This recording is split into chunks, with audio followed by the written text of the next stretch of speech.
So I recently published an episode with Tommy Emmanuel playing all of my acoustic guitars. I just handed him one after the other, and he made them sound how they were intended. It was a really popular video. The comment I kept seeing over and over, other than Tommy Emmanuel's the GOAT, was all asking the same question.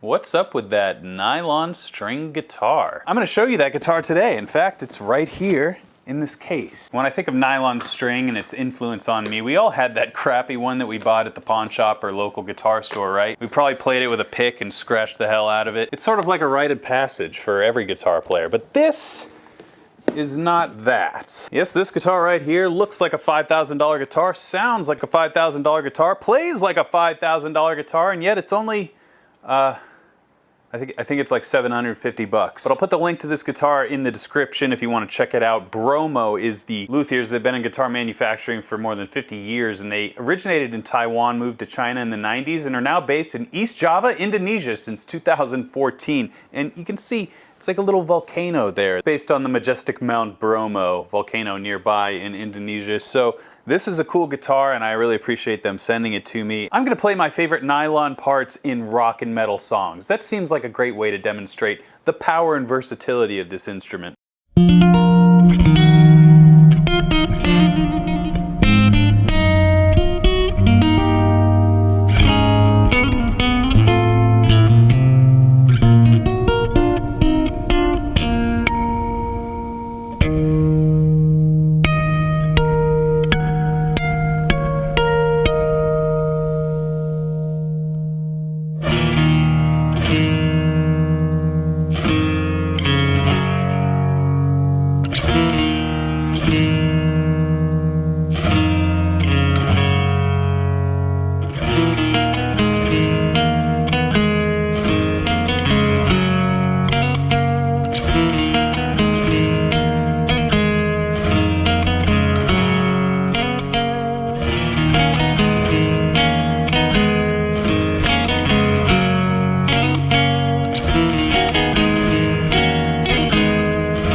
As you can see, just a really responsive guitar when plugged in.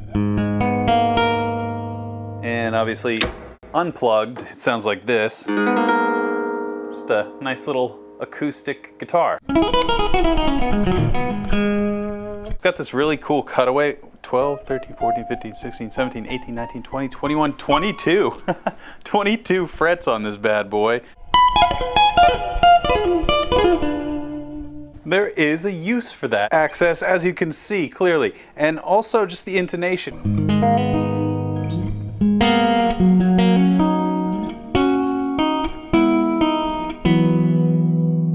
This is like a 48 millimeter, very slim neck. This armrest feels real nice. It's just a nice guitar. So if you're looking for something like this, nylon string guitar that plugs in, sounds great recorded or just in the room, check out Bromo Guitars.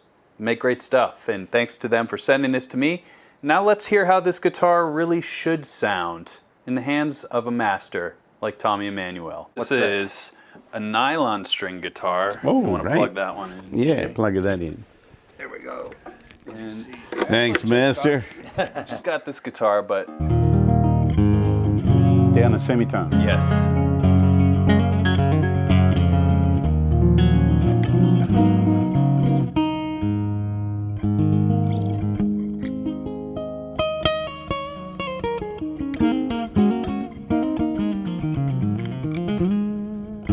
Nylon-String make you play any differently? Depends on the guitar. I guess this is probably very different because it's...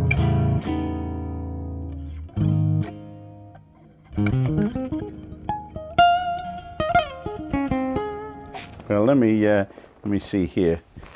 We'll dial in a little Chet.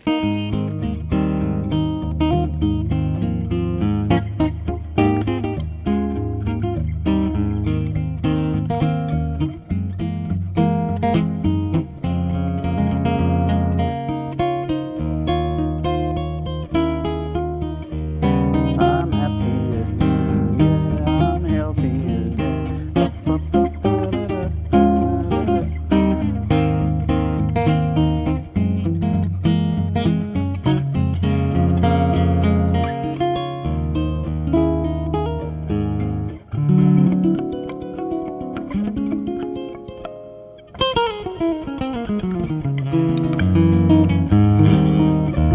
That's beautiful. Well, where's this made? That is a Indonesian brand, in fact. Well, I have a guitar like this that I bought. It was a Buscarino nylon string up on the wall. And I was playing a Morris, which was the Japanese equivalent of the Chet Atkins Gibson solid body nylon string, right? And so I did have a Chet Atkins nylon string. I found one, but it didn't sound as good as the Morris. And so I used the Morris for, there was a couple of songs that I'd written and recorded that had some good radio coverage back home in Australia.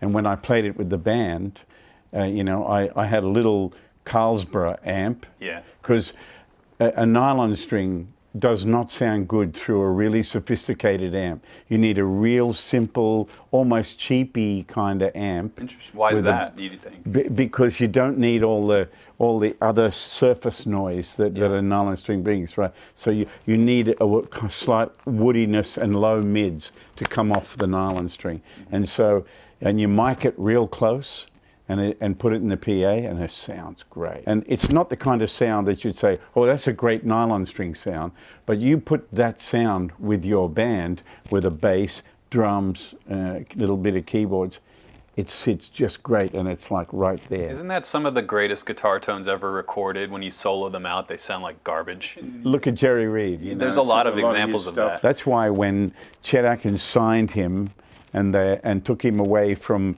trying to make country hits, and he did Amos Moses and When You're Hot, You're Hot and all that, nobody sounded like that. No. And then they made those albums together, the first two albums.